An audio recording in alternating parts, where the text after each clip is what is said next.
আতশবাজি যেন ফিকে করে দিল উৎসব আনন্দ। মেলায় আতশবাজির প্রদর্শনী দেখতে গিয়ে আহত হলেন ১৯ জন দর্শনার্থী, যার মধ্যে ৪ জনের অবস্থা বেশ গুরুতর। গত ১৮ জুলাই রাতে জার্মানির ডুসেলডর্ফ শহরের একটি মেলায় ঘটে এমন মর্মান্তিক দুর্ঘটনা। বিভিন্ন সামাজিক যোগাযোগ মাধ্যমে ছড়িয়ে পড়া একটি ভিডিওতে দেখা যায় ডুসেলডর্ফের মেলায় আতশবাজি প্রদর্শনীর সময় অনেক নিচুতে বিস্ফোরিত হয়ে দর্শকদের দিকে স্ফুলিঙ্গ ছড়াচ্ছে আতশবাজির টুকরোগুলো।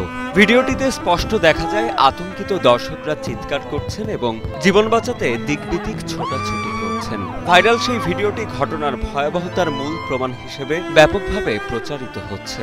তবে ভিডিওটির সত্যতা যাচাই করা সম্ভব হয়নি। জার্মান ভিত্তিক সংবাদ মাধ্যম ডয়চে ভেলের এক প্রতিবেদন উদ্ধার কর্মীদের বরাতে জানায় আতশবাজিগুলো অনেক নিচুতে বিস্ফোরিত হওয়ায় একটি শিশু আহত হয়েছে। বার্তা সংস্থা রয়টার্সে প্রকাশিত একটি ভিডিওতে দেখা গেছে আতশবাজি প্রদর্শনীর সময় আকাশে ঘন ধোঁয়ার মেঘ ছেয়ে গিয়েছিল। এদিকে আতশবাজি থেকে এমন দুর্ঘটনার কারণটি অনুসন্ধানে পুলিশ তদন্ত করছে বলে জানিয়েছে শহরটির দমকল কর্মীরা।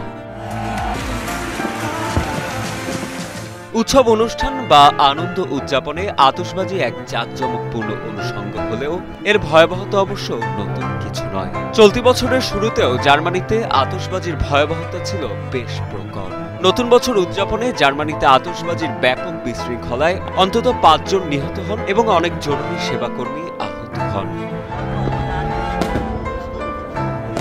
বার্লিনে ফায়ার সার্ভিসের কর্মীরা প্রায় ১৯০০টি ঘটনায় সাড়া দেন, যেখানে জরুরি সেবাকর্মীরাও আতশবাজির হামলার শিকার হন। এছাড়া মিউনিখে আতশবাজি থেকে অগ্নিকাণ্ডে ৩টি শিশু গুরুতর আহত হয়, যার পরিপ্রেক্ষিতে জার্মান স্বরাষ্ট্রমন্ত্রী সে সময় কঠোর পদক্ষেপের আহ্বান জানান। যুক্তরাষ্ট্র সহ ইউরোপের অনেক দেশেই আতশবাজিকে কেন্দ্র করে প্রতিবছরই ঘটে মর্মান্তিক সব দুর্ঘটনা।